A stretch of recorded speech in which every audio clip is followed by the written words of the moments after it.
Capital Saúde. Hoje temos o prazer de receber em nossos estúdios Francisco Visintainer, que é médico, um dos diretores do Instituto De Vita. Instituto De Vita que há décadas está focado no tratamento do câncer. Seja bem-vindo, doutor Francisco.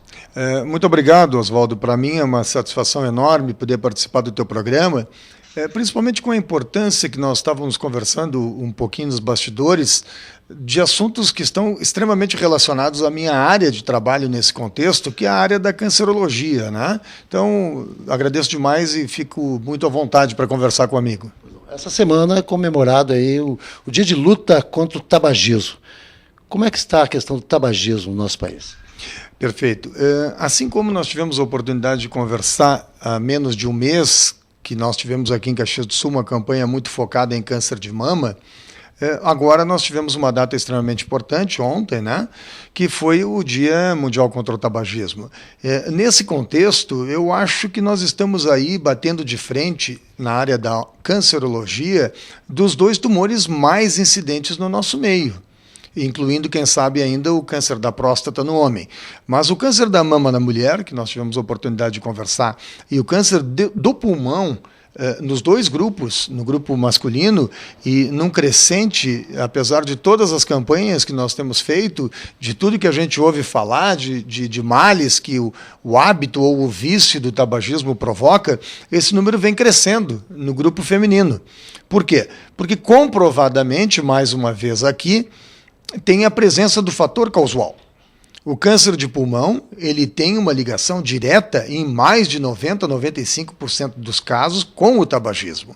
E como as mulheres começaram a fumar mais tardiamente, mas estão fumando ainda em grande quantidade, não vamos dar essa questão como encerrada, nós estamos vendo nesse grupo, que outrora não era portador de câncer de pulmão, uma doença relativamente nova, que é o câncer de pulmão e suas variantes no grupo feminino. Então eu te diria assim, as campanhas a nível do Brasil, elas estão acontecendo, elas estão bastante prestigiadas. Existem alguns países, como os Estados Unidos, que estão conduzindo isso de uma forma mais acirrada ainda.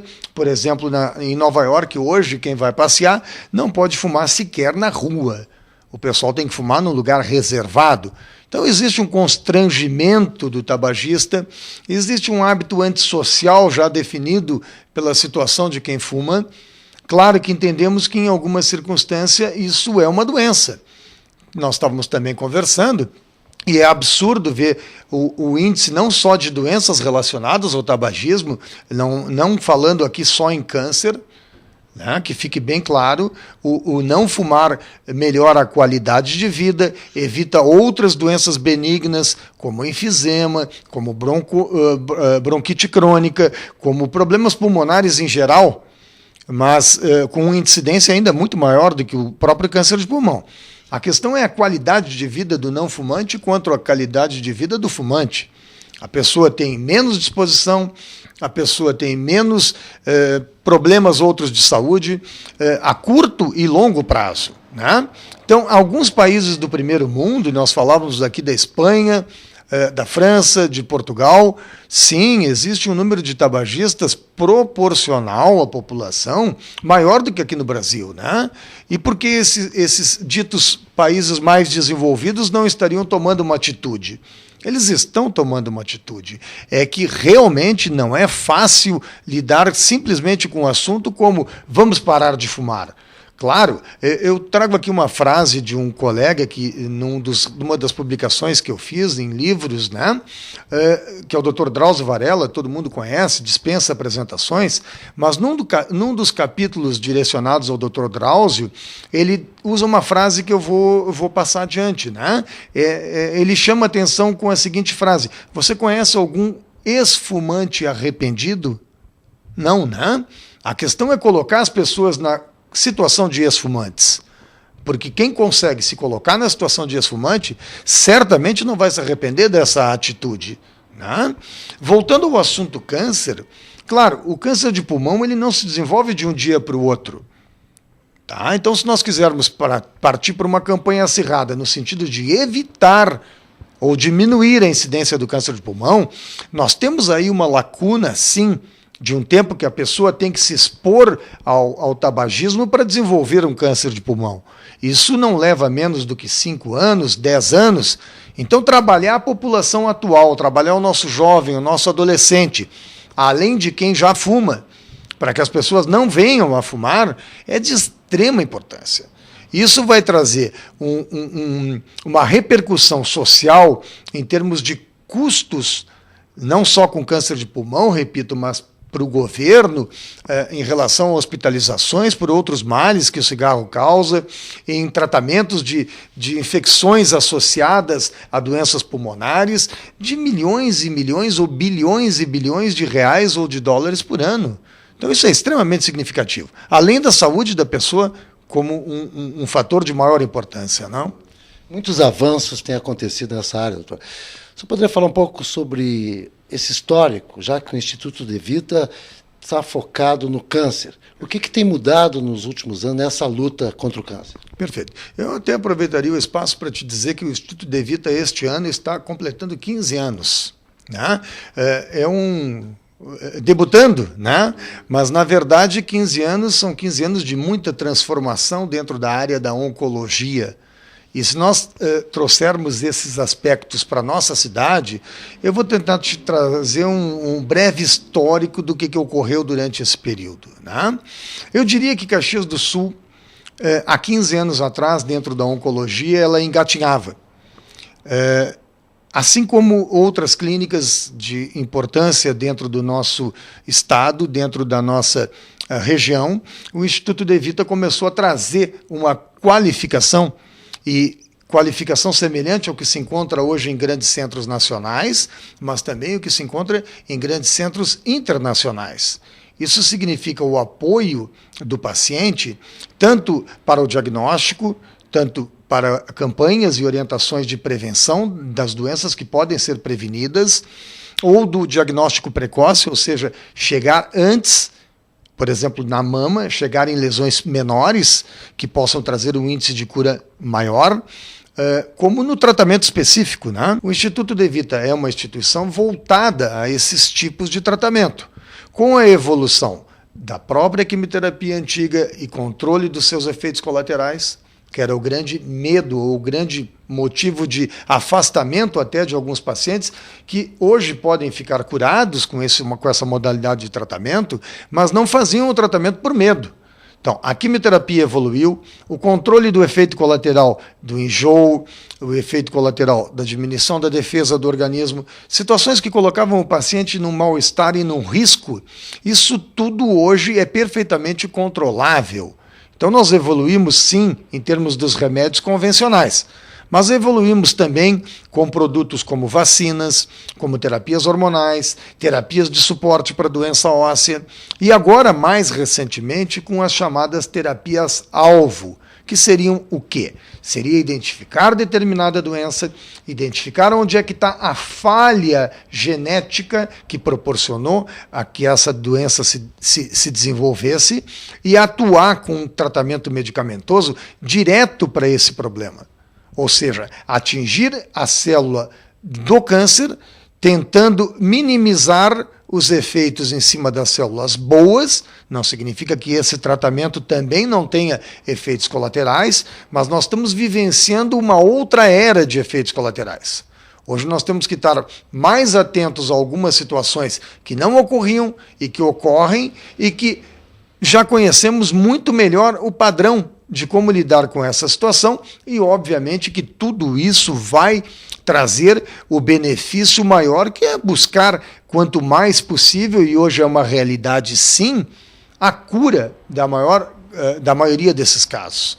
Quando não possível a cura, manter o paciente ou a paciente com uma qualidade de vida muito próxima do normal, né? Ou intercalando períodos de tratamento, ora sim, ora não, numa estrutura que não fique dentro de uma estrutura hospitalar, com riscos de infecção, enfim, um bem-estar global, com maiores chances de resultados positivos no tratamento, não esquecendo o aspecto psicológico do acompanhamento, a equipe de enfermagem qualificada, enfermeiras padrão, para atender números pequenos ou grupos pequenos de pessoas, quase que uma enfermeira para cada 2 pacientes.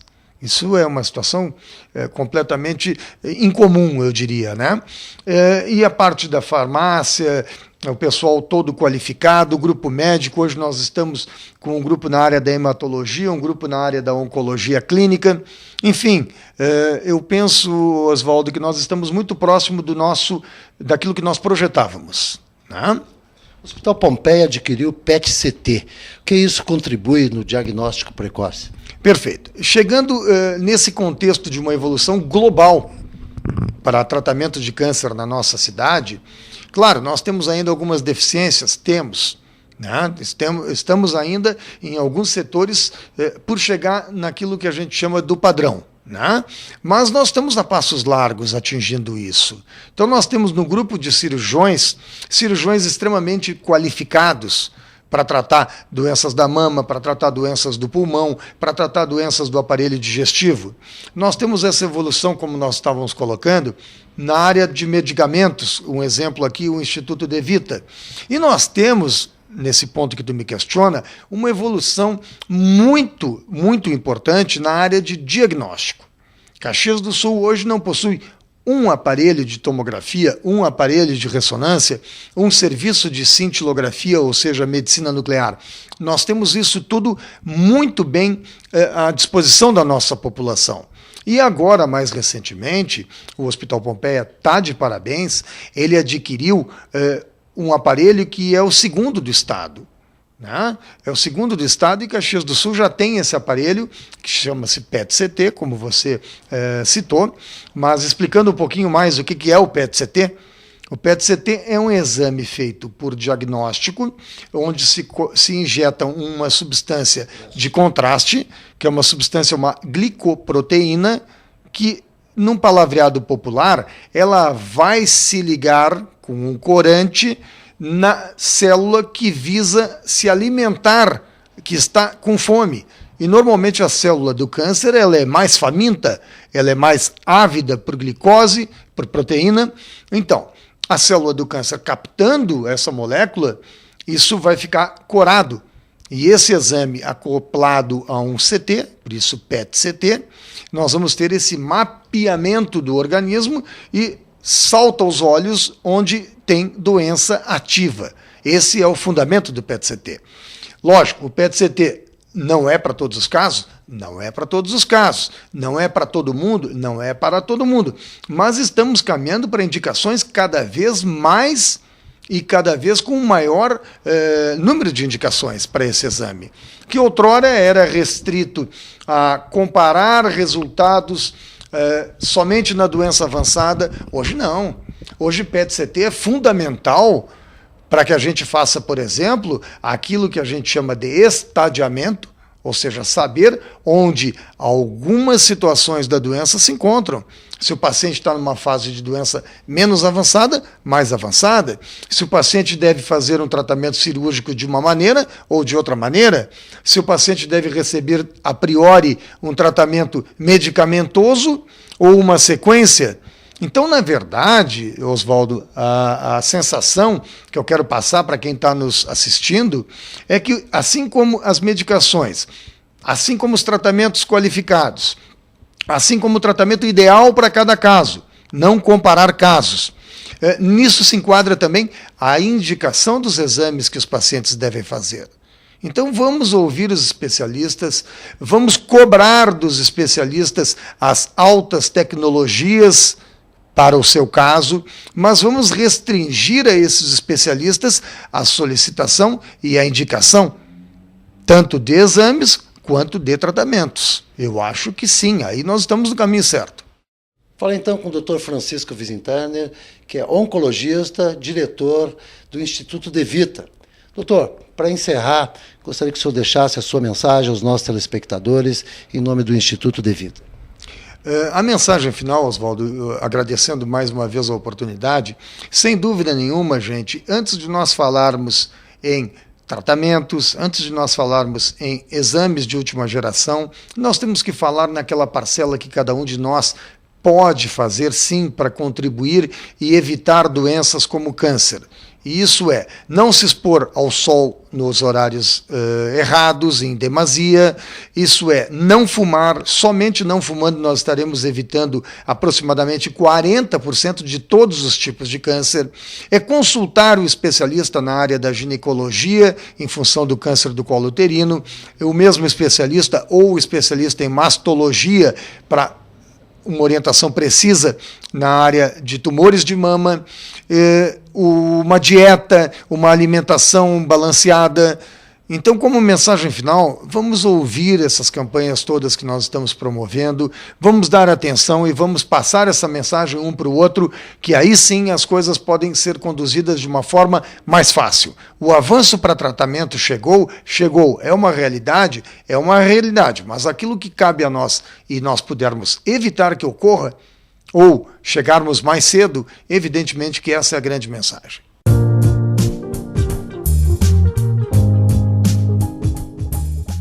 Capital Saúde.